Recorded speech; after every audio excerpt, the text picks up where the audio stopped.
Outlet Liquor is your place to buy a case. Stock up and save when you shop the lowest prices available every day at Outlet Liquor. You never have to wait for a sale. The more you buy, the more you save. Only at Outlet Liquor. Welcome, everybody, to the Two Goalies, One Mic NHL Draft Lottery edition. We're just getting with you as the picks are being made. Steve, any updates right now? Yeah, the very first pick, 16, Vegas Golden Knights. So that belongs To the Buffalo. Sabres. Let's go. We didn't lose that shit. Let's go. And obviously, we're going to stick around and we're going to discuss these picks. And Absolutely. where Buffalo ends up right afterwards. Have a quick roundtable. Ryan, thanks for hopping on with us, bud. Yeah, man, anytime. It's an exciting day for some franchises that need some good news. So For sure. Number 15 is confirmed, Vancouver. And number 14 just came in, Winnipeg. and the Islanders are getting 13. Lou looks really happy about that. Right after he cans Barry Trotz, possibly the best coach in the league. Yeah. Unbelievable. It's about what you deserve. Columbus gets 12. It's not bad for Yarmo. And he'll draft a really useful player there too. Say what you will about Columbus and not having a lot of stars, they do get useful players with their picks. Oh, yeah. Yeah, I must be on like a 15-second delay here, Drew. You're going to have to call him. I think you might Looking be. at the San Jose gets 11. I mean, I'm getting the direct feed here. Pardon me, from Sportsnet up here. So Yeah, old Bill Daly's I'm on that Sportsnet ESPN preview. Plus American delay. There you go. 10 is at Anaheim. Yeah, Ducks get 10. Patty Verbeek, looking like a right nerd with the glasses. I love it. Revenge of the Nerds, Pat. God, he was such an annoying player, Good player, though. Oh, yeah. I'm interested to see what he does with Anaheim. 9 Buffalo. Yeah. Hey, that's not bad. We didn't lose position. You're in a good spot. If you're drafting top 10, you're in a good spot. That's a top 10 pick, and I actually have an idea of who they could potentially get there that might really help them out. At Sabermetrics had them picking Nazar at 9. So, I mean, I'm fine with that. He's a good centerman. That would be bad. You need a few years. Detroit gets 8. Has there been a team other than Detroit and Vancouver that's been more screwed by the NHL Draft Lottery over the last 5 years? Oh, my God, yeah. I do not think so. Number 7. What do we got, Billy? The Ottawa Senators. The Pierre Maguire-less Ottawa Senators. Yeah, for real. I mean, last year's draft board pretty much didn't change at all, except for like the last couple of picks. No, not really, Straight from the script, pretty much the entire broadcast. Numero 6, the Chicago Blackhawks, which Columbus. I actually believe Chicago has to clarify whether they want to give Columbus the pick, which they've got Columbus listed. So obviously Chicago's giving them the pick because they had the option to transfer it to next year. Chicago obviously content to just give Columbus the 6th overall pick this year. Nice for Yarmo. Philly gets 5. They got to make some hay with some draft picks. Philly, man. Good grief. What a bad year. They should be calling Barry. Well, hey, then my brother with the Devils might get a higher pick than 5. Then yeah, they've jumped. Nice. Number 4, Mr. Kraken. Okay, Ronnie franchise. There you go. Here we go. The big ones. Montreal fans are crossing their fingers. This is where they cut to commercial. Yeah, this is where they cut to commercial, and I can't stand that. Come on. You knew that was coming. Just get this over with, Like there's no other way to build suspense for an event where a guy's literally flipping fucking cards over. Can we get cut into commercial for the? I'm surprised you guys even thought that was like gonna be a thing. Like, I mean, come on. No, it's just I know it's just like it's a half-hour event. Like a guy's flipping cards over. Like, come on. Dude, the McDavid draft that was a lot longer. Well, yeah. That was like an hour and a half. Stake in the McDavid draft. Oh, for sure. And he looked like he was gonna barf on live TV. He was like, "Oh my god, oh my god, I can't." I have a funny story about that since we're in commercial. My broadcast partner with the Guelph Storm, Steve Fitzsimmons, when he was, obviously this was my first year full time with the team. So back in 2015, when that came down, like a week later after that draft lottery, Guelph was in the playoffs, and Steve was down in the media room with our producer and just chatting with everybody. There's always interesting people in OHL media rooms. There's usually NHL scouts. Quite often you see an NHL GM. I chatted with Kyle Dubas a couple weeks ago. There's always interesting people kicking around. I guess Kevin Lowe happened to be there, and this was back when he was still president of hockey ops with the Oilers, because remember, they were just recycling every old boys club guy through their front office. I guess Kevin Lowe was there. What 3 teams are remaining? The Devils? Are the Devils? Montreal, Devils, Arizona. Montreal, Arizona. Yeah. Arizona. Okay. So Kevin Lowe is standing behind Fitzy. He doesn't know that Kevin Lowe is behind him. And obviously the subject of McDavid comes up because Erie went really far in the playoffs that year. They actually got beat in the final by the Sioux. And they're just like, yeah, crazy. Like Edmonton again, like whatever. And Fitzsimmons goes, yeah, and it's a damn disgrace because that joke of a franchise doesn't deserve him. Kevin Lowe standing right behind him. And everyone kind of looks. Fantastic. And Steve turns around and goes, what do you think, Kevin? Like, wasn't even fazed by it. And Kevin Lowe was fuming. I mean, wouldn't you be? That's fantastic. Oh, yeah. Really, really funny. Like, he turned around and was like, oh, Kevin Lowe. Yeah, what do you think of that? And he was so mad and he stormed out. I was like, that's great. I remember. I gotta get my group. That's priceless. You gotta love it. I remember the Just Goalies happenstance. where I was. I went to the shitty ass bar in Depew, New York that's no longer open called the Pub. We used to call it the Pube. Best wings, though, dude. Some of the best wings in Western New York. I don't care. No, it sounds like a place that would have really good wings. So good. Yeah. The worst dives have the best food. Same way that in Philly, the best cheesesteaks come from your local bodega, not from an actual restaurant. But that's just the way it is. Dude, like I remember there being Mike Jafari, formerly of WGR, and we had just got done with hockey. We said, let's draft lotteries. Let's go watch it at a bar. Went to the pub. And we lost it when they won that, man. We embraced each other. It was so cool. Like, because finally Buffalo won something. Oh, number 3. Here we go. Arizona. That's about Arizona. I'm sure whoever that's. Biz is going to be so happy. He's going to have so much fun playing at ASU for the next 5 years. Imagine the Devils get number 1 again, though. Like, that would also be pretty bad. Hughes, like Montreal. The Devils and the Habs, boys. I really feel like Shane Wright would do a lot for Montreal. Here we go. Do a lot for the Devils.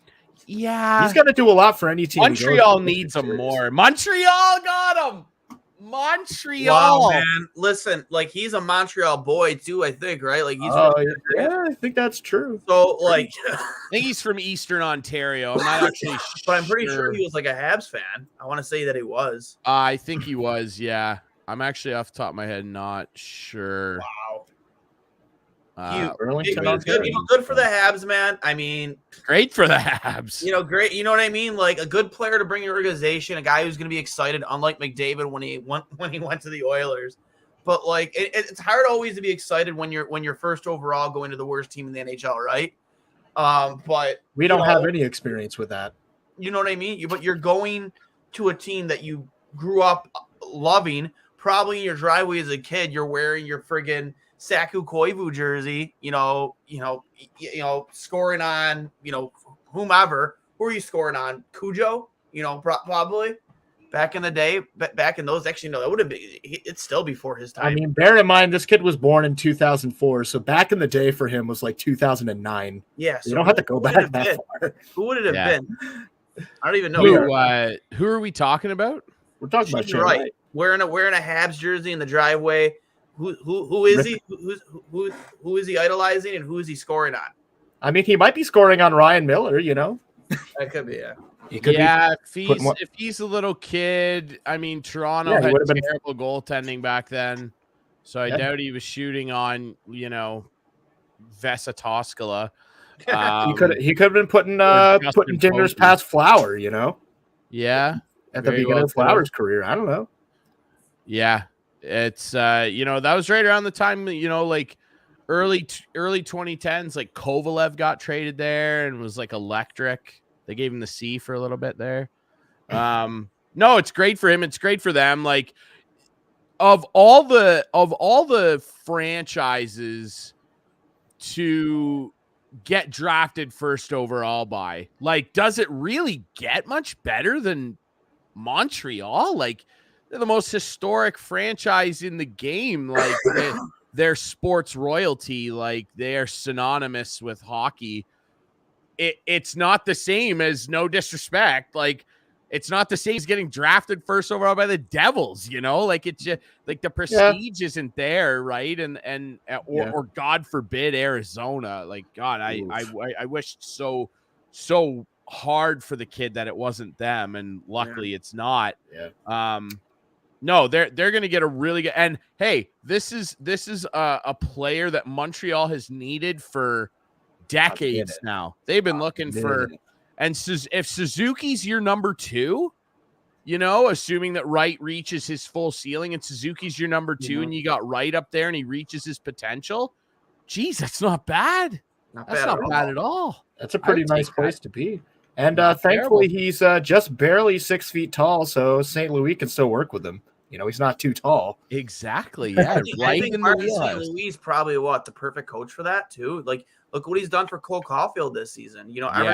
Cole Caulfield had 2 goals pre St. Louis, and then the guy just took off the second St. Louis took over. And you think about it, man, both are small players, both have tree trunks for legs. Like, it makes sense to bring a guy like Marty in. And it was a fun experiment, right? If it didn't work, no harm, no foul. You tried. Already lost at that point. You tried something different. And in this case, it looks like it may have worked. Yeah. Threw a little mud on the wall and it stuck. And it stuck in a good way. Good for them. It couldn't get muddy. First to worst, the reverse blues. That's a rough way to go into the following year after going to the Cup final. Like, to just basically be the worst in the league. That's just that's just grim. And they, they're going to get the rebuild set off on the right track now with a kid who, again, I would caution people that think, oh, he's going to be, like other recent first round or first overall picks we've seen. He's not. It's not really his game to be a massive point generator. Like, honestly, and I'm not saying this because I don't believe he's got a really high skill level. I've watched him a lot in the OHL this year and years previous. I'd be shocked if he's ever like 100-point player in the NHL, but I bet he'll be like an 85-point player and be plus 20 every year after, he gets worked into the league and that team starts to turn it around. That's the type of guy. He idolizes Patrice Bergeron. You can see it in the way his game is. Yeah. Everybody compares him to Bergeron. If he turns into half of what Patrice Bergeron is, you're ecstatic with that. That fell into your lap. Like, that's not bad. And, but that's not to say that the other teams, certainly even in the top 10 and really throughout that first round, are going to have quality players in front of them to pick. Yeah, and we're going to bring up a few highlights from Shane Wright right now, if you just give me a moment. What you expect to see in Montreal. Obviously, I'd imagine he's going to be there next year. I can't see them, not bringing this kid into the fold. I would say, more last year, the hype around Shane Wright, it was more polarizing than it may have was this year. He dealt with some injuries, didn't he, Ryan? I think he had a couple small knocks, but nothing significant. But he got off to a really slow start. Yeah. And really that whole Frontenac's team did. Like, Kingston was not cooking and burning in the first month of the OHL season. But as we learned, coming out of that Christmas COVID shutdown, that first half of the season didn't really matter much, did it? Because they're well embroiled in a second round battle now. And after that, he was really, really good.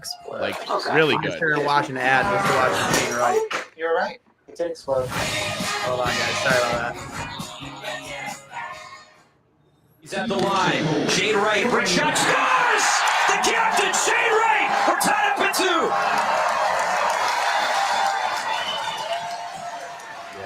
That's threading the Doesn't needle. force things. Hoffman takes the big collision shot, scores. Wright gets his second of the game, but Hoffman paid the price to set up his captain. Brennan Othman, really good player. Using the D-man as a screen. Love it. That's what the greats do.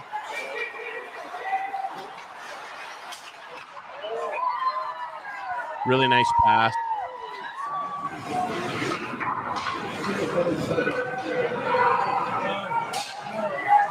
Look at that breakaway speed.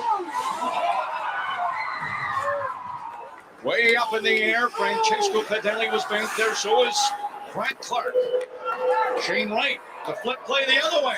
This works out okay. Right in front of the net, they score! Brennan Othman wins it for the Don Mills. That Don Mills Flyers team was stacked. They were so good. Yeah, didn't they just say Brett Clark? Yeah, that's Down low. Brant Clark, Right with the game winner. Oh, what a shot. It off the stick, but it goes right to Tucker. Stolen from Machine Wright. It's a race for the net. Wright goes to the forehand, scores. Short-handed goal. His breakaway speed, is just so like how quickly he goes from 0 to 10. That's a 15-year-old kid. yeah, that's dangerous.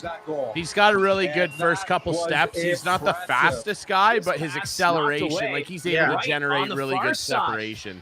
Trying to take that to the net. Like He in scores. tight, Shane he's so Wright, dangerous what a because effort. the biggest thing about Wright that makes him Right across dangerous, the blue line. much Saves like the blue Bergeron, is his smarts. He's got really, really high hockey IQ. We've got I wouldn't Yeah. say that anything about the other aspects of his game, including his skating overall, or even his shot, are elite and are ever going to be heralded as some of the best in the NHL.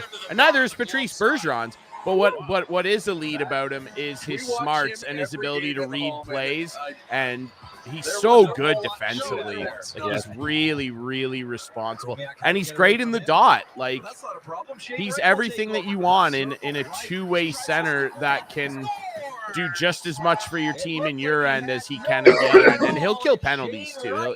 He'll be on Montreal's #1 penalty kill unit, if not right at the start of next season. By the middle of the year, he's going to be the #1 guy on that penalty kill unit. He's that smart. Between them scores.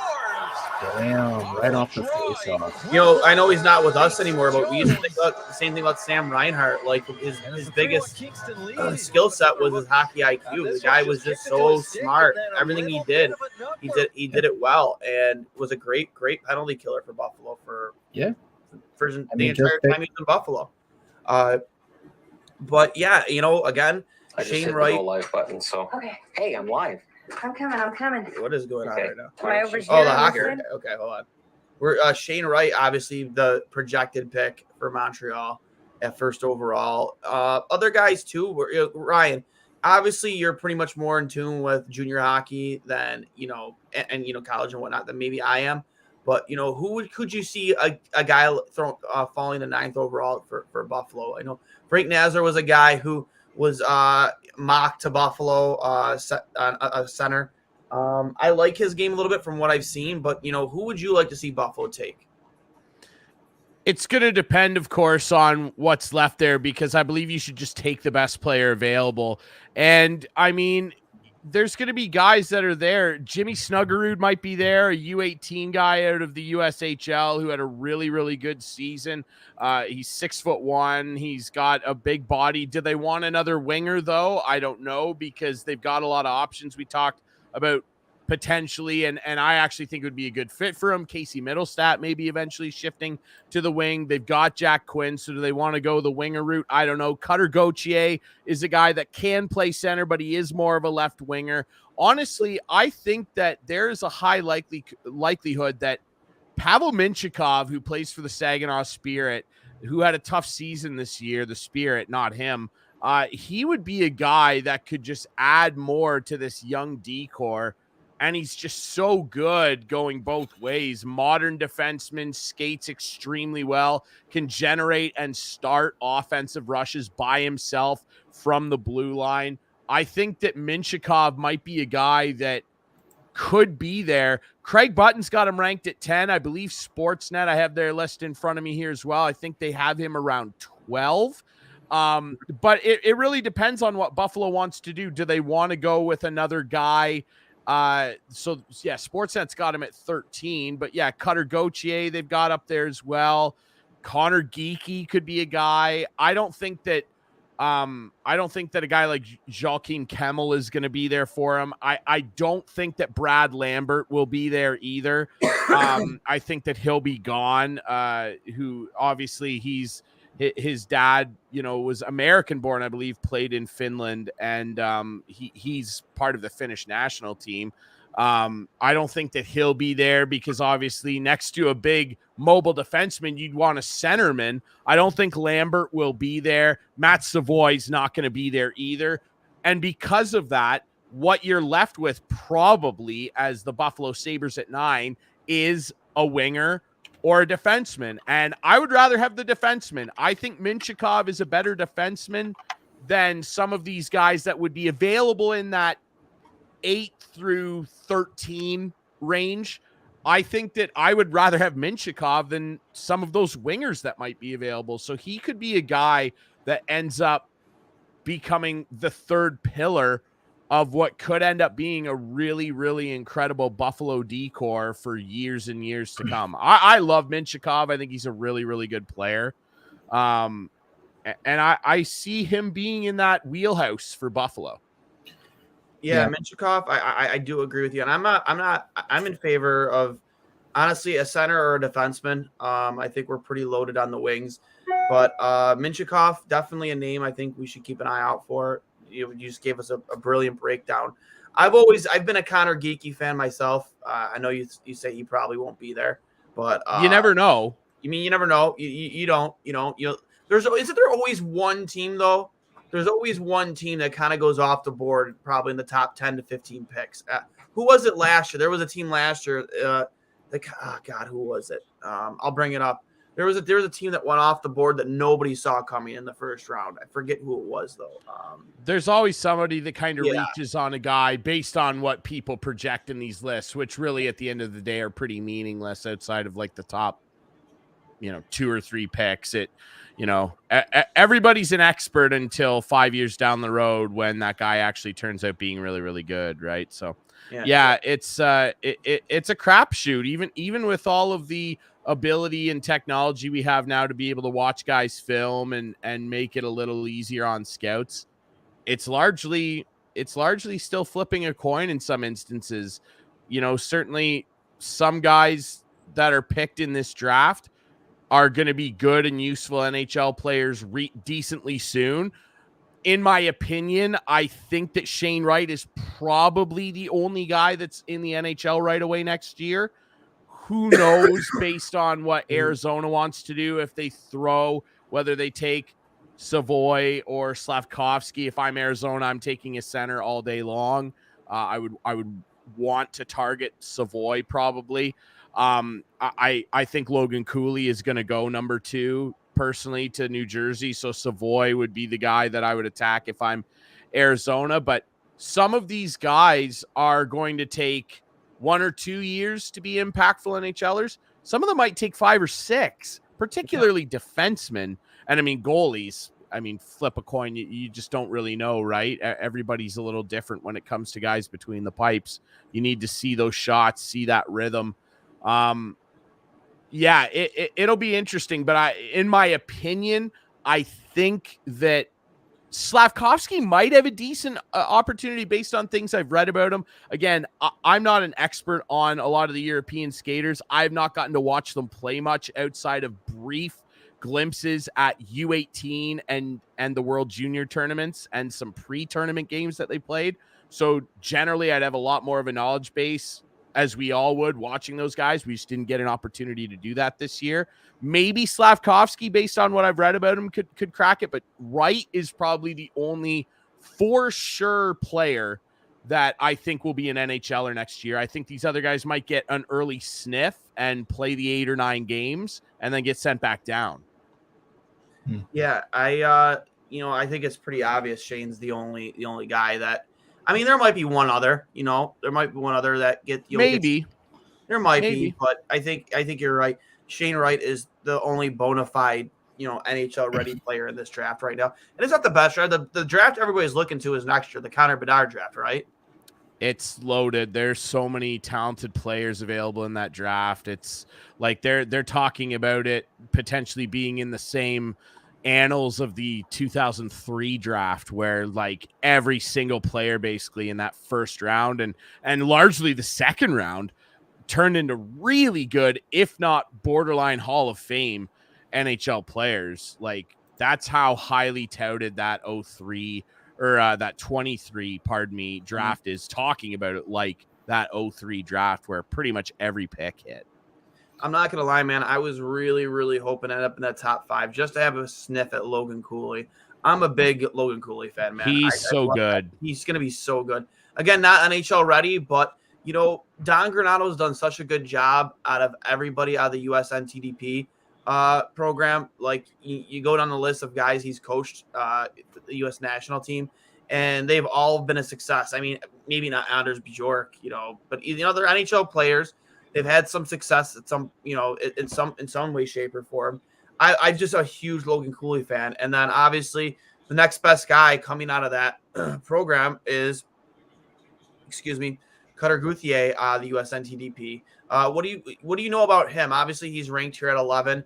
Maybe he's there for Buffalo. Maybe he's not. I mean, again, I love the idea of maybe bringing in more guys that, were groomed the same way through the same program that Granato came up through. Sorry, I got briefly distracted because George Springer just hit a leadoff home run. I love that.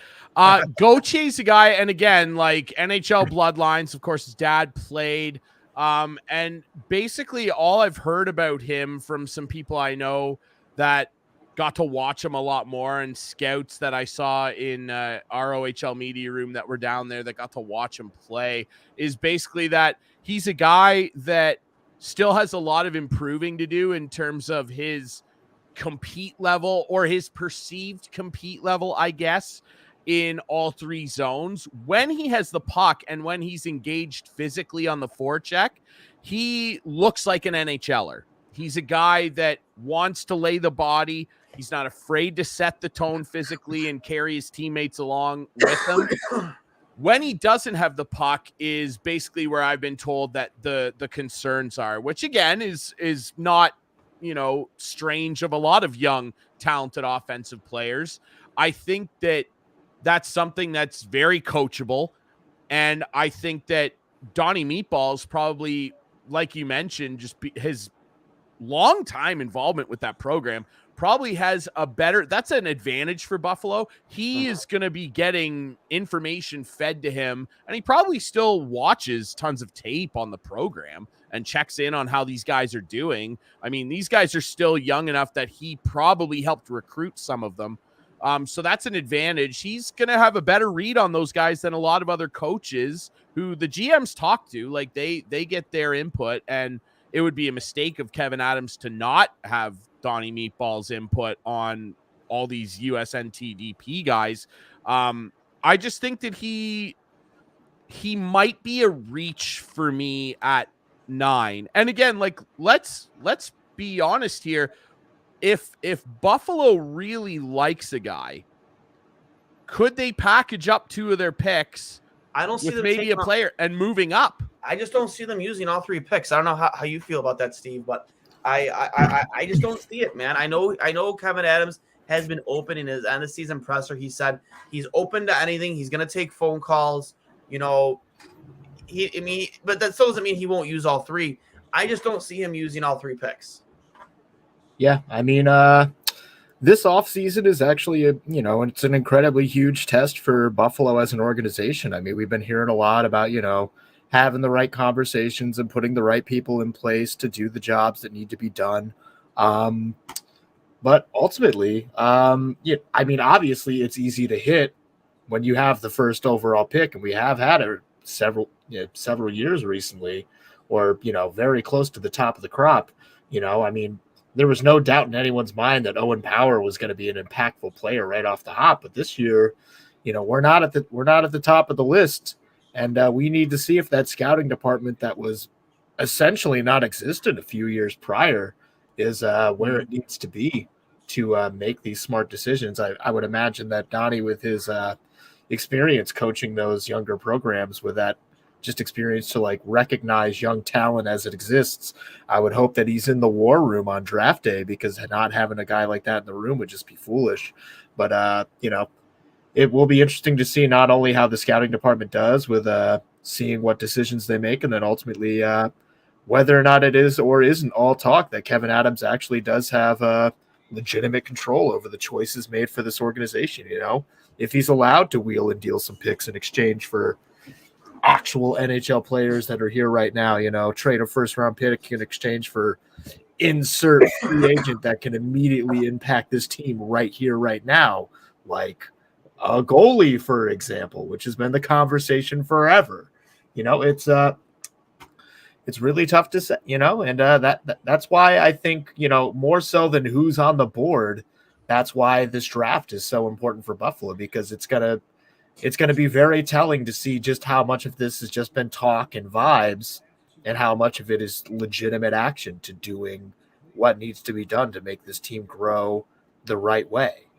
And that's why more than anything I'm going to be watching intently to see how this stuff shakes out, because ultimately, I don't know why I still got a jury here. Zoned in on his own. Yeah, I love looking at his face. it's fun. I'm just reading. I've got a face for podcasting anyway. Buddy, you very well said, Steve. I've said that before too. How much control does Kevin Adams? Does he have the amount of control of Pagula City? I'm starting to shift my feelings toward yes. I feel like he does have the control. Does he still probably have to report to ownership? Yeah, I mean, for sure. I mean, I think history shows that they have their fingers in things. But for me, I think that some moves that have been made are showing that Kevin Adams is being given the green light to, if he feels strongly about something, to just go ahead and do it. As long as it's not like franchise altering, like the Ryan O'Reilly trade or the Jack Eichel trade, that stuff like that. You got somebody calls on Tage Thompson, you want to trade Tage Thompson, you're probably gonna have to call ownership on that first, right? Yeah, you're gonna have to get permission. Yeah. It's just somebody that I noticed on the list of like top prospects from each side. Drew, what do you know about this Maverick Lamoureux individual? The thing that stands out about him to me is one, he fell to right around where Vegas's pick could potentially be for us. Two, he's 6'7", and three, he shoots on the right-hand side as a defenseman, which is worth its weight in gold, clearly in recent years. Do you know anything about this particular prospect, or is he just a guy with a fun name who's absolutely enormous? Mav Lamoureux is one of those guys that is just a monstrous specimen. I think he stands 6'7", and he's just got so much reach, right? And as a defenseman that can absolutely lean into a slap shot and scare people with the power behind it, to also be able to have that unique ability of being a pretty decent skater for being that big of a man, and also having that reach. He's a guy that is interesting, right? Like, some people have him as low as 29. Sportsnet's got him down at 29. TSN has him higher. NHL Central Scouting has him higher than that. This draft is still going to be a bit of a crapshoot, just in terms of getting back into the normal swing of hockey, and scouts essentially playing catch up over a year of COVID where they weren't really able to watch guys. I do think that he's a really good player, and he'll probably be back on the Team Canada World Junior roster again. And he was at the top prospects game, and people loved him. Like, he played really well in that game. Again, the thing that stands out about him is just his size and his reach. And, when you have a defenseman that's that big and can separate people from the puck, quickly turn it up ice, and have the reach to break plays up and kill rushes essentially with one reach of the stick, that's always going to be valuable. Yeah. I obviously am of the camp that you want to draft the best possible person on the board. But I mean, the more that I look through like the Buffalo reserve list of who's actually in the pipeline, I mean, we know who's obviously going to be a fixture next year. It's going to be the Jack Quinns and most likely J.J. Paterkas, unless the forward core of this team radically shifts. Paterka, who just scored to make it put Rochester up by 2. By the way. Oh hell yeah! See, case in point, JJ Paterka. People keep forgetting that JJ Paterka actually has more points in his rookie season than Jack Quinn, but they're both just ridiculous. But that said, like, we know that those two are probably going to be in the forward mix. Matthias Samuelsson is here to stay. Owen Powers getting his first full season. But yeah, when you look further down the draft pool, like a lot of the picks that we have left are like second, third rounders, that crop of kids from Russia who I have no idea when they're ever going to come stateside. We've got one of them. I think he's playing in like the USHL, like with the New Hampshire team or something like that, I want to say. I think his name's like Steven Sandarian, I want to say. He's with a American program, but literally every other Ruski's over in Russia.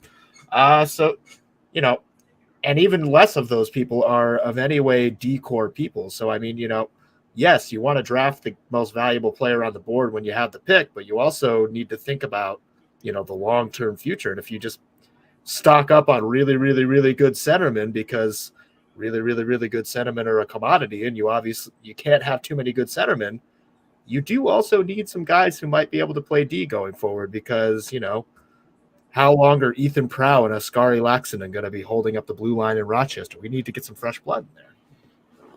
Now, I will not stand for any Ethan Prowse slander on this podcast. Absolutely not.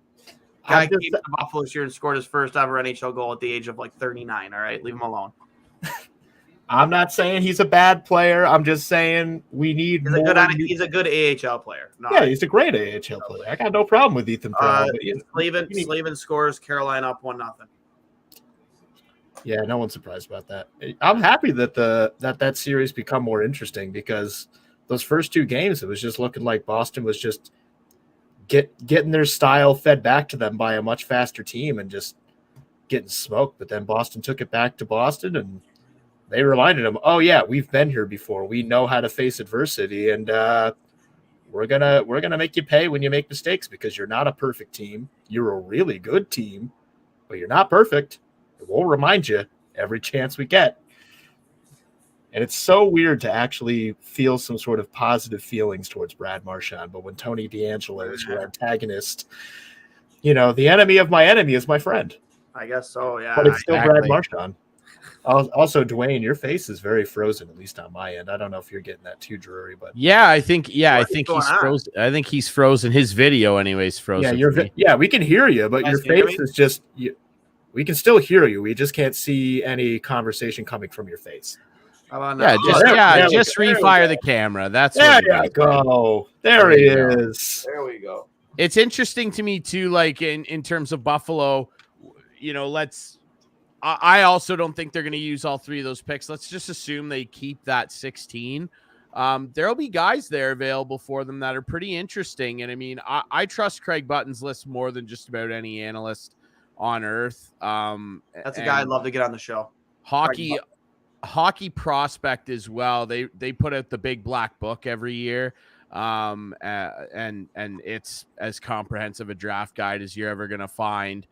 There are guys that are going to be available, like, and it really depends on where Buffalo wants to go. There'll be some wingers available, some other defensemen. Owen Pickering might be down there. Matachuk, Lamoureux. There'll be guys there that Tristan Luneau as well, who played really, really well at the top prospects game. Then there's kind of a contingent of some of the Russian wingers that I really think Buffalo, of all teams, will stay away from those guys. One, because they don't have a scouting staff over there right now. And 2, they've really struck out on quite a few of the Russian guys that they've drafted over the last decade plus. Mikhail Grigorenko, anybody. But like center wise, like Yuri Kulich might be there for them. A guy that I watched play quite a bit in the OHL this year and is going to be the rookie of the year, David Goyette of the Sudbury Wolves, scored 33 goals as a rookie in the best junior league on the entire planet. He'll be hovering around there. Like, they're going to have options. If they keep all these picks or they move or shuffle, no matter where they are sitting currently, there's options available for them to get at least 2, assuming they do trade one of these picks, really, really good building blocks that are going to become key pieces of the roster in years to come, which is positive. Yeah, 100%. Sorry, I was reading a really funny tweet. Gotta love playoff hockey. Some Leafs fans in the corner of the Bolts end were heckling Pat Maroon nonstop. Maroon laughed, scooped up a puck, and skated over the fans as the Leafs fans raised their hands to catch the puck. Maroon dropped the puck on the ice, skated away laughing. Perfect. Classic. Pat Maroon. It's wild to think that of all people that have 3 consecutive cup rings, it's Pat fucking Maroon. He's an important piece, though. You know what I mean? He's an important piece. He plays a playoff style of hockey, man. It's desired. That's why Tampa Bay kept him around for another run, man. Like, there's no that guy having 4 cups in a row. Yeah, he'd have 4 enough rings for every. Can you imagine? He'd have enough rings for one hand to just make that a brass knuckle every night he plays. Yeah, so right. If you want to fight him, it's like you're fighting 4 rings. Sorry, bud. Yeah, he'd be at half Tom Brady. That's not bad. And just off the top of my head, I believe he would be the first player since those early 80s Islanders to win 4 straight cups. Albeit with different teams, of course, yes. But if my memory serves, I can't even think of a guy that even had 3. He might be the first guy with 3 in a row since those Isles. Maybe some of the Edmonton never won 3 in a row, though. Yeah, I legit think he's like the first guy since those Isles players with 3, let alone the 4. Which, speaking of which, like sports, we all like to talk about sports records that won't get broken. Everything. No one's ever breaking that record. 19 straight playoff series wins, never happening. Yeah, it's pretty wild. It's kind of guys. Yeah, your visuals are still off. We can still hear you, but your face keeps smiling. I guess that's all that matters. Your camera's not being very responsive today. But it is kind of interesting that now the Tampa Bay Lightning have Corey Perry, and Corey Perry was blanked in the finals twice by the Tampa Bay Lightning. And I wonder if Tampa Bay doesn't do a three-peat, if they will blame Corey Perry's existence on the roster for exactly that, because Corey Perry is not allowed to win. And that's the only rule that needs to be followed.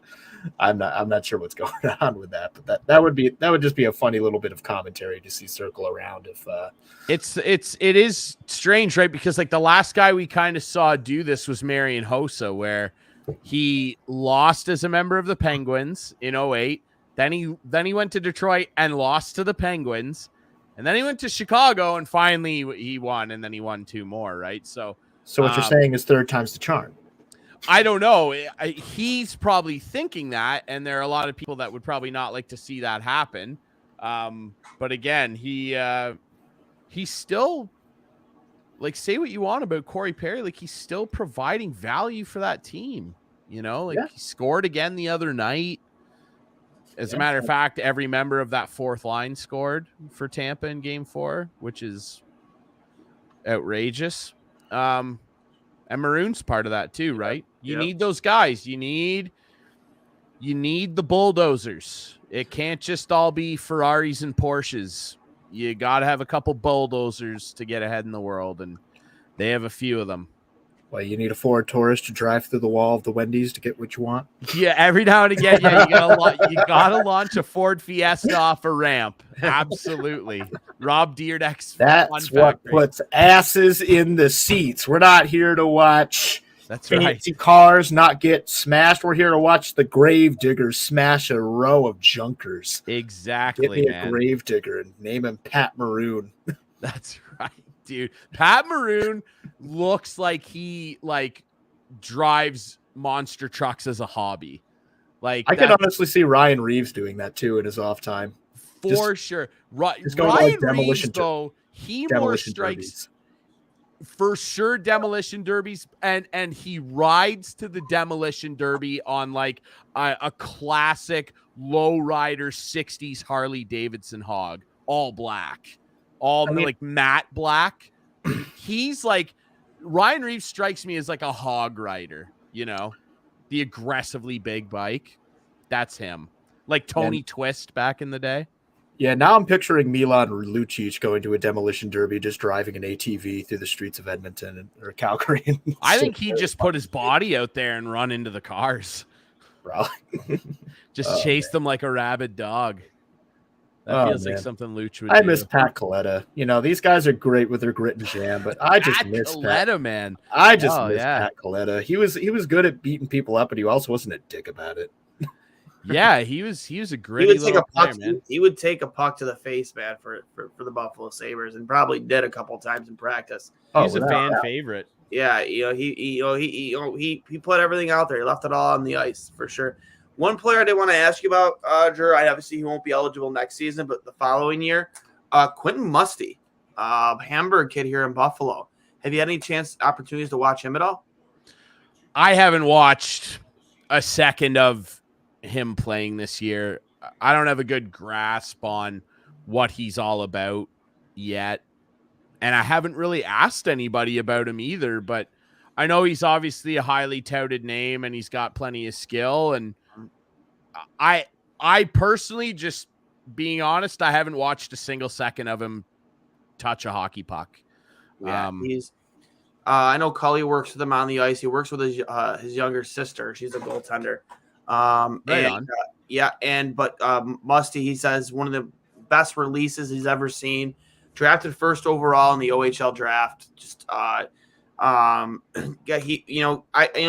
trust everything that Cully says, especially when it comes to junior hockey. You as well, Drury.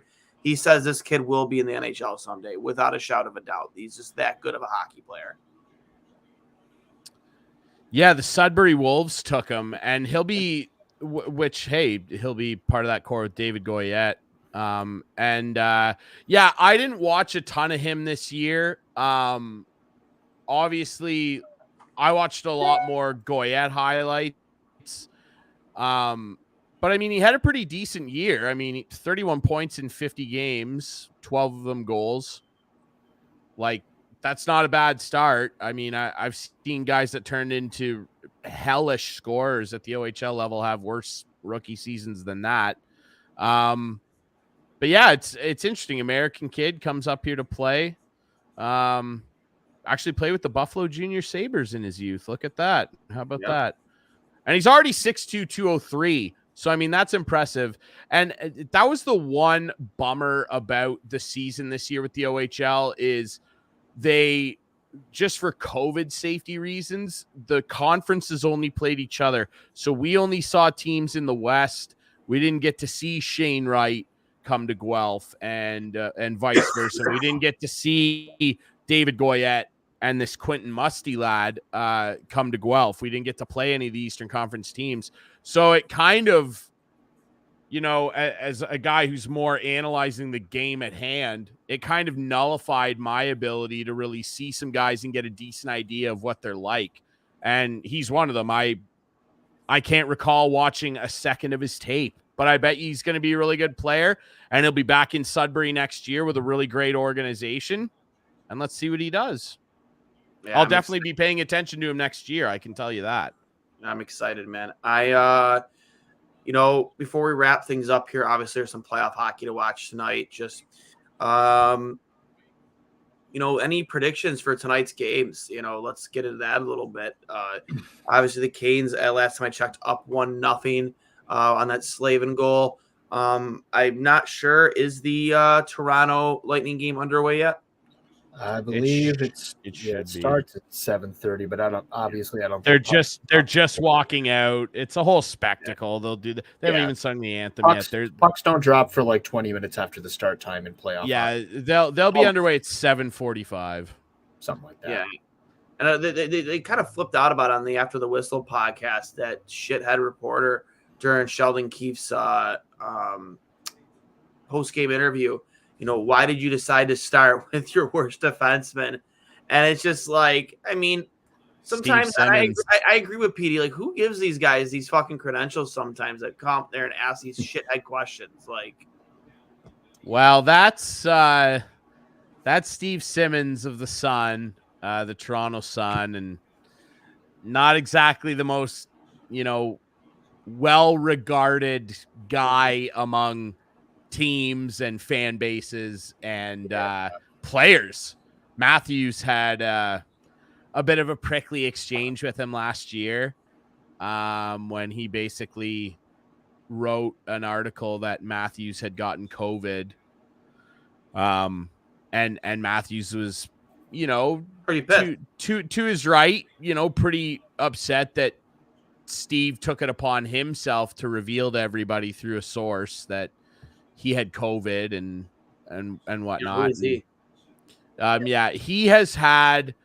He's just not. He's a tough guy to get. Like, sometimes his questions are valid, and you'll go, okay, yeah, like I understand asking that, and then he'll ask something like that where you're just like, I mean, what are you really trying to do? It's like he's intentionally trying to get a rise out of the guys and pick the low hanging fruit. Like, yeah, Justin Hall had a tough night. He also made some nice plays in that game too. There was some clips shared on Twitter just of him making some nice zone exits. Like, he did some good stuff too. The whole team sucked. We already went over that over the last 2 days. They sucked. That whole Toronto team sucked in game 4. They were terrible. Not one guy was good. No. At all. So, yeah, he needles people, man. And I know a number of guys over the years have had to drag him aside and be like, I really didn't appreciate that. There are team executives that won't even answer his phone calls. There's a really famous clip. You can look it up when Brian Burke was fired by the Leafs in 2013. And Steve basically asked him a question. Are you still going to be the GM of the U.S. Olympic hockey team? And Berkey had enough of him after what was that, 5 years Burke was the GM of the Leafs. And he was like, you'll have to ask them, Steve. He's like, honestly, that's the best part about me getting fired today is I never have to talk to you ever again. Look it up on YouTube, man. It's easy to find.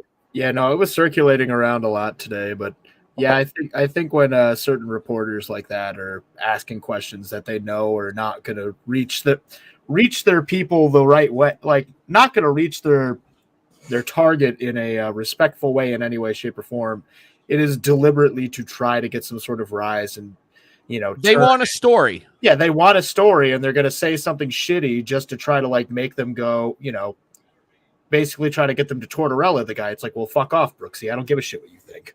Yeah, you ever been in a fight, Brooksy?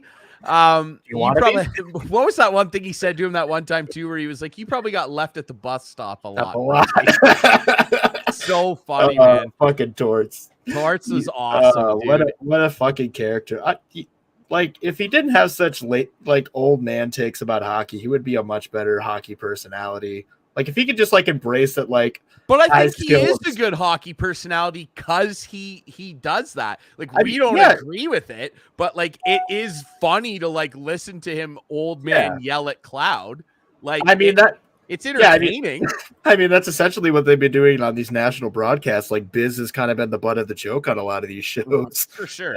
And Torts could kind of be the same way. They're like, oh, well, we're going to listen to Biz about it. It's like, how many points do you have in the playoffs? How many points you have ever? And it's like, yeah, they've turned him into Chuck. In a less mean way than that. And it's like, oh yeah, sure, because you have a lot of playoff experience, huh, Biz? This might be it right here. I'm looking. Tell me more. It's pretty funny. But yeah, I could definitely see that being a whole angle where somebody's going to be like, I love the game the way it is. It's incredible. These kids are at the height of their skill level. We have never seen hockey play like this. And Tort's like, I don't know. Seems a little weird to me. I wish they just grind in the corners for 5 minutes and no one actually gets the puck. Oh yeah, this is it. Oh yeah, this is amazing. That you might have done differently. For instance, I think I remember on news conference this is a long version of it too. Take this team there. And I'm curious, in a market this is a different guy talking to Berkey here. The Pittsburgh model or the other teams. I think that's Paul Hendrick of Leafs TV. Hold on, let's see if we can find it. They got a lottery.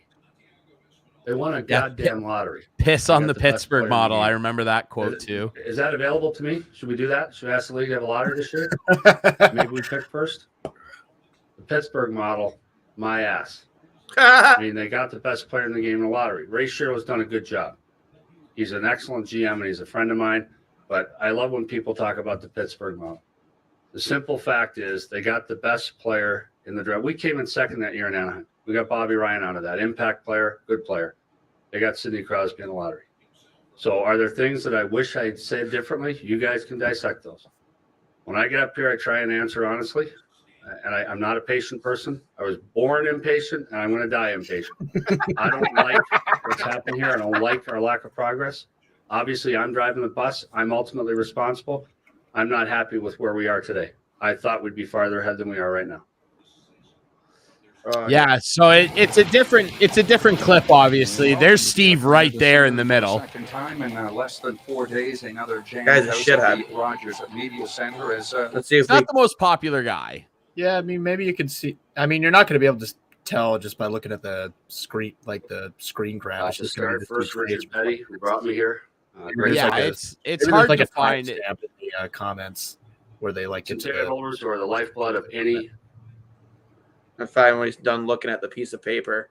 It's probably easier to find on Twitter, honestly, but leaving I'm with not what sure. you've got here right now. How disappointing is it not to be able That's to Paul pay him to Hendrick, finish really the good job? guy. Well, I think you can make the case. Espinal. I think I can make that. Ooh, quick update, boys. Ultimate villain Tony D'Angelo that's gets a the case second that goal I'd for look to me to Carolina. make. So it's From 2-0 their Kings. perspective, He like gets I his said, first I'm career, bringing you in to win first games, playoff win goal, enough I games. believe, ever. And I think the Yeah, epitaph is, that's but look, I left these building blocks and everything. Then that's, See if I'll I leave can that, find it here. view that as something that's between. You've also been a very good friend to Nope, the gay that's not community. him. You see the Wants to stand up here in 5 years or whenever he gets the axe and say, well, look what I started with.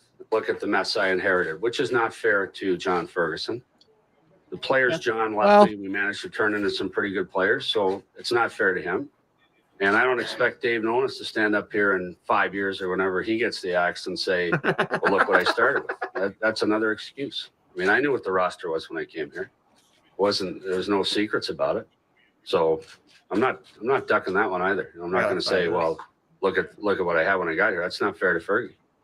So you guys well, can evaluate Fergie all that stuff. You don't need my made view. quite a few mistakes, didn't he? Yeah, You're that's not supposed to consult with. no, still not him. No, that's John Shannon. Go forward now, thinking that I've got to Also change the not way I him. operate in some way. He might be late. Yeah, he might be a little later Yeah, here. probably- Oh, there he is. Anything you've done here in the last 3.5 years? Well, we didn't win. And obviously, Is your that job him? as a GM is to bring in players that win. We didn't win. So this is, you can blame this if you want. I could stand here and say, oh, it's my personality. I didn't like my personality. Those all become pretexts and excuses later. If you've won enough games, you can be as obnoxious as you want to be if you're in first place. And so it's about winning games. That's why we're here. And I'm not ducking that. We didn't win enough games. There's nothing you would look back on and say, if Is I that made him? this decision differently, maybe it You wouldn't guys be can there. do that. You can do that. I will do that introspectively, but you can do that. I'm pretty sure there will be a pretty good. I don't think that that's Postmortem him on yet this tomorrow. either. I believe that's Bruce Arthur. There's Bob McKenzie, of course. No mistake in the Bob father. Bobby Margarita I himself. feel like they would do this guy the disrespect of letting him ask a final question. That's you know, Hendricks again. Yeah. Don't let him get the first word in. Just like There he "Nah, is right there. Do you expect to be There's running the Steve. next U.S. Olympic team? Ask them. That's the best part about today, Steve, is that I probably don't ever have to talk to you again, so you can ask them. I think there'll come a time when You know that more like conservative because you this- know that this- like it's GIF just on a bad Twitter thing. where like the And, guy's you didn't soul make the leaves his playoffs body? here. That's You think that's this- that this is again? right there. Like Brian I'm Burke wrong. just It's like still a whole lot worse. launched Steve Simmons' soul out of his body. That's And that's fantastic. the thing though. Like one thing you got to say about Cy is that like he doesn't give a shit. Like he does not care. Like he always has and will continue till the day he retires and dies. Ask questions like that and approach things like that. And again, it's part of the, for whatever it's worth, unique media flavor in the GTA and the Toronto sports market. Because he's had run-ins like that with people from the Blue Jays, TFC, the Argos, you know, you name it, the Raptors. Like he's a sports guy, primarily hockey. but he's one of the sports guys at the Sun, which is, take it or leave it. That's how a lot of people feel about that particular brand, if you will. And Steve is the epitome of that. Like, he is, he's as polarizing a scribe as you'll find. I mean, remember, was that last year or the year before where it was last year where Jake Voracek had that exchange on the Zoom with the guy in Philly? I don't want to speak out of turn. Was that like Sam? a rat? Was that Sam Carchidi? I don't know if it was. Let's bring it up. Jake Voracek. But he just, oh my God, he just leveled the guy. Like, that was like a really good one too. He's like, oh, well, you know best. You're just going to write whatever shit you want to write. Yeah. It doesn't matter what it doesn't matter what I say, because you're just going to spin whatever the fuck I say to say what you want. Oh man. Yeah. That was like, whoa. And the Draisaitl thing this year with the guy getting pissy. Why are you so pissy, Leon? Like, oh, it was great. There's some, yeah, man. There's been some good exchanges. I want to watch it because I remember that was super funny. It was funny.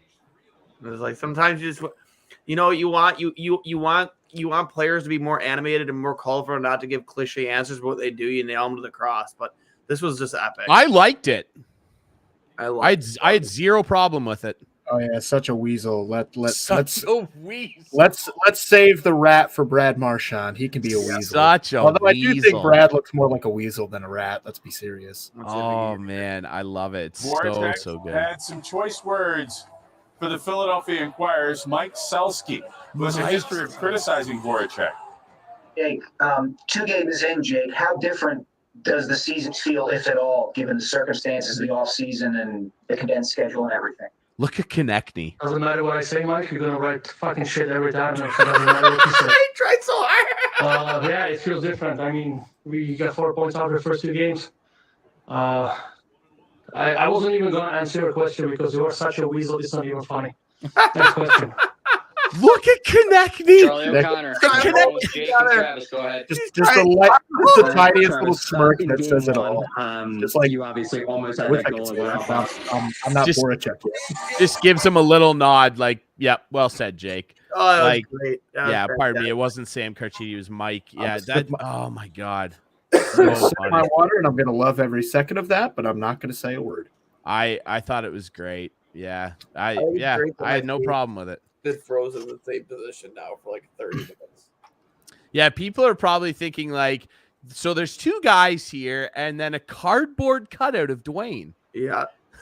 All right, so we got for tonight's games, obviously, we know that Carolina is up 2-0 on the Bruins. Bruins stormed back to tie that series at 2. Just underway, almost 4 minutes in, Leafs and Lightning tied at 0. And on the slate for tonight, we have Blues and Wild 9:30, and Kings and Oilers at 10, where the Kings look to take the series lead. My Kings, I picked them to be my upset team of the playoffs, at least for the first round.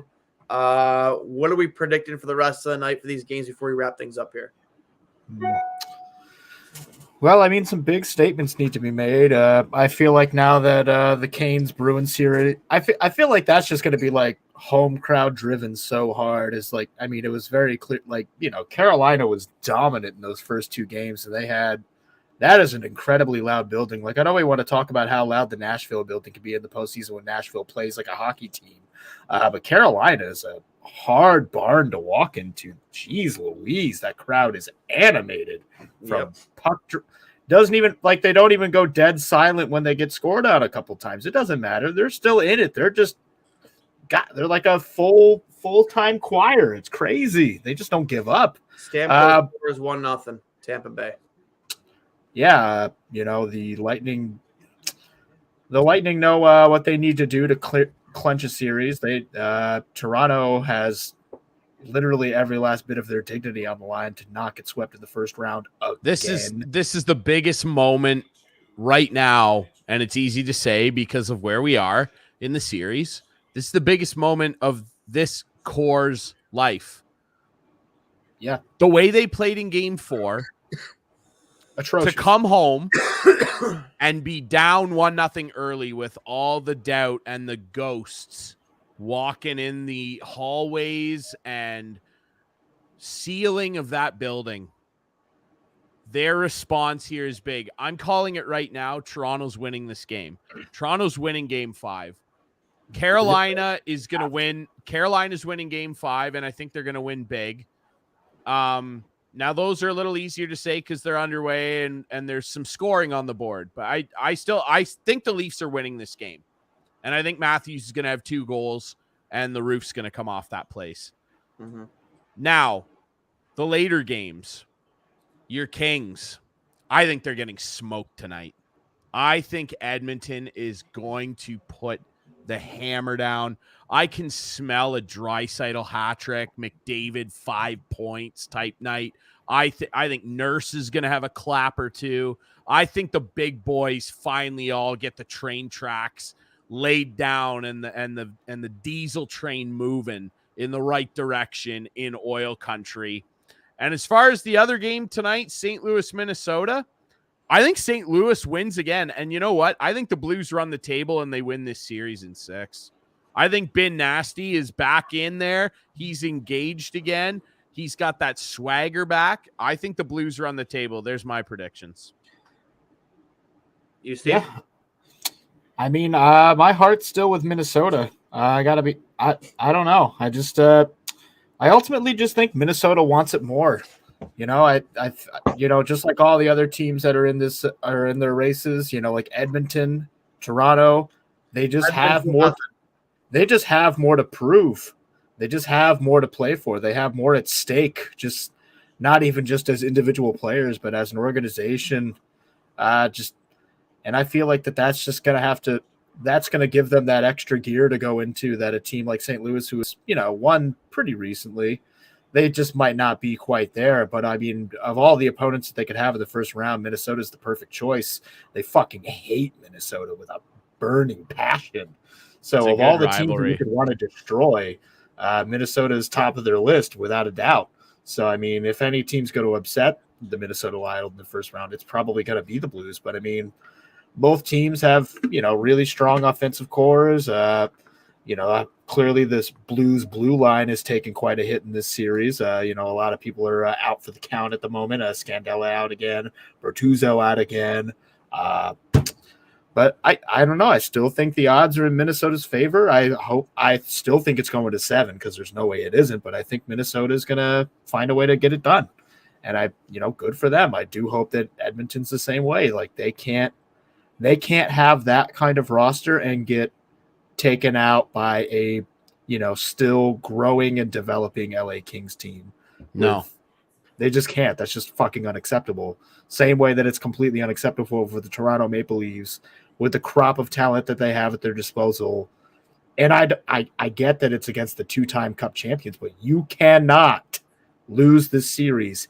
Heads will roll. That team will look radically different come October if they lose in the first round again. Willie Nylander is out the door. I can almost guarantee it. He's like probably of all of those top guys, he's always been the odd man out. So if that series ends in another disappointment for Toronto, not just coaches and GMs are thinking about the axe. Willie Nylander, something's got to give. $10 million has to come from somewhere to take that team in a new direction. And I think Willie's the easy target. Yeah, for sure. We'll see. Yeah, Tavares probably isn't going anywhere. Like we said, no trade clause. He's not going anywhere, man. Yeah, not a chance. Victor Hedman just put him up 2-0. Oh my! Now you're making me nervous. I still think the Leafs are winning, and I say it. And I say it because of everything producer Steve just reiterated from what I've been screaming about on here with you the past, 2 days or whatever it's been. Yep. Duane, they have to. They have to. If they don't win tonight, the series is over. enough. They don't win tonight, the series is over. I think you're probably right. Yeah, I think you're probably right. They have to take it back to Tampa Bay for Game 6, right? Yeah, it's 2 at home, 2 away, back, forth, back.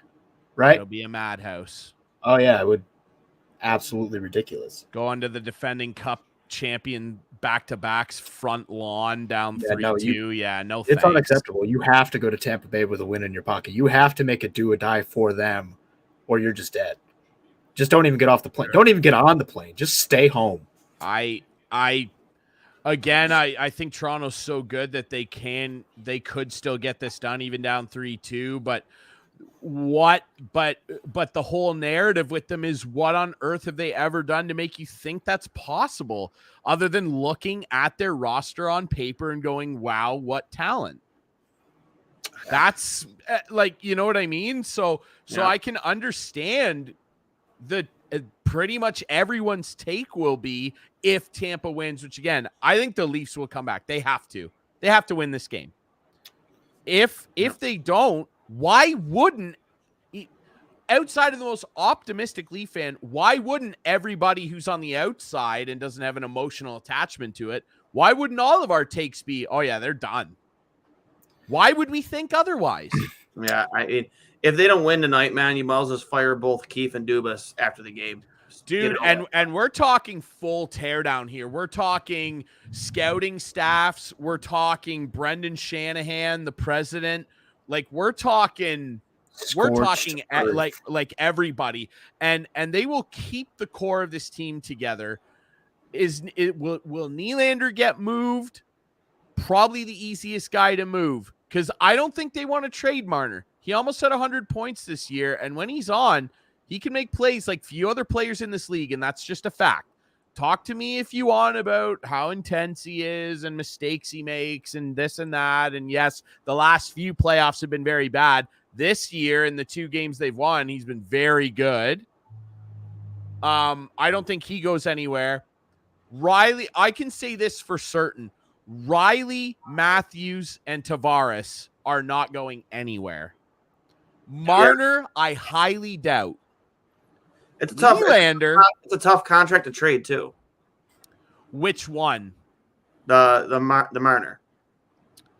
It's a tough contract to trade. I mean, we just watched a team free up $10 million for Jack Eichel with way more terms. So to free up 10-9.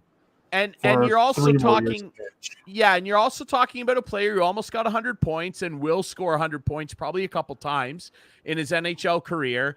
You're also talking about a player that was not requiring a major neck surgery, no major injury issues with Marner. There are teams with cap space, and we're to be fair to any Leaf fans watching, we're floating in la la land right now. Like, this is as hypothetical as it gets.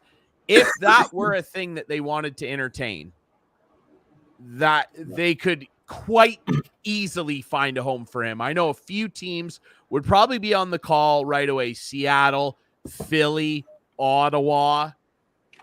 There would be teams. There would be teams. But I can't see him going anywhere. But they better kick it into gear. Yeah, any team with cap space and even a halfway competent 2 out of 3 players on a top line. Yeah. That team just got pushed over to the edge and just immediately became like a playoff contending team. If you add a Mitch Marner to the right-hand side of any one of those top lines. Yeah, like you add a guy that immediately improves your top line, your 5-on-5 play, your analytics numbers, your possession numbers. He would immediately improve your power play. Like he's a guy that if he gets moved, the other team, no matter what they send back, is not going to complain about acquiring him. No. Wild hypothetical. If he goes to Anaheim, you could have a first line of Sonny Milano, Trevor Zegras, and fucking Mitch Marner. Jesus, could you imagine that? If anyone can teach Sonny Milano and Trevor Zegras how to get to that next level, it's probably Mitch Marner. they don't really need to make many moves. Fun line to watch, right? Holy shit! Oh my God, yeah, that'd be ignorant. John Tortorella would hate that line. And then Dominic Simone and Troy Terry become your second line wingers. Pretty good. That's pretty ignorant. damn good. That's fucking ignorant. Does Minnesota, pretty damn good. Does Minnesota back at home take the series back 3-2 here? You guys think? I think St. Louis is running the table, like I said. And It's again, so I love exciting. Minnesota. They were my dark horse pick. But again, Do I they just do think it with that- Pennington? yeah. Think Yeah. so? I think hey, I hope I so. got to throw a Oh, hot Billy take out Huso. there. There it is. I want Billy Huso as a Sabres fan. That's the guy I want to target in free agency. So I'm all for that. Yeah, so I mean, whatever result ends in them thinking Billy Huso is expendable is perfectly fine by me.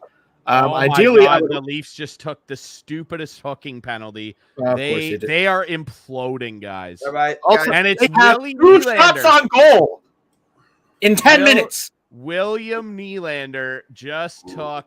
Oh, William. Homie, you just signed your death warrant. Yeah. So if that results in a 3rd goal in the first period, you can sit there and say, oh yeah, maybe a ticky tack call. Rude, I believe, is the one that he takes down there, and he is smart. As soon as he feels Nylander reach around and lock his stick across his body, Ruda bends into it and falls backwards. And you're getting called every time, man. You've got your twig buried in this guy's ribs. With him with the puck, you're behind him, coming out of the corner, and he's trying to make a pass, and he just bends into that stick and falls down. That's getting called every time. 100%. They got to kill this penalty, man. They cannot go down 3-0 here like they did in game 4. Yeah, man. I'm looking at the fans. God, like the nervous people, man. Everybody looks like they're sitting on their fingernails. That is a nervous barn, man. Holy, everyone is sitting perfectly still, like Duane has been for this entire stream. That's technical difficulties, but can we get an edible? Like, no matter what happens tonight, can we try to get an edible arrangement sent to Steve Dangle? Because the amount of things that must be happening to that poor man's heart. Oh, dude, I can't even imagine. I might tune into his watch Leafs game with Steve Dangle stream when we're done here, because it's going to be now that is going to be the reincarnation of that gif of a man's soul leaving his body. If dude, just any of those reactions. Oh my God, the old he might become the Joker tonight. That might be. Watch if they lose in the same fashion tonight as they did in Game 4. That is must-watch TV. His LFR video, must-watch. It's gonna get 100,000 views in an hour. Oh yeah, 100%. I mean, I'm gonna be watching it with my morning coffee tomorrow. That's a guarantee. Oh yeah, dude. Anyways, boys, let's wrap this up. Thanks as always, Drew, for hopping on with us here. Steve, producer Steve, thanks for hopping on. Montreal wins the draft lottery. Buffalo drafts 9th and 16th overall with Vegas's first round pick. And we'll see what happens in the next couple months, what Kevin Adams decides to do, whether he decides to make those picks or, like you said earlier, Drury, just maybe package something up and get better in the now rather than wait for later. So we'll see. Mark Giordano just took another penalty. They're going to have 30 seconds of 5-on-3. Oh, it's over. God, That's all I got. That's all I'm not even a Leafs fan, and what the fuck? It is over. Let's get this show on the road. Wrap things up here. This has been the NHL Draft Lottery edition of Two Goalies, One Mike. I am Duane, for producer Steve, for Ryan Drury. We will see you later. Thanks for hopping on, boys, and let's go Lightning. Let's do that hockey. All right.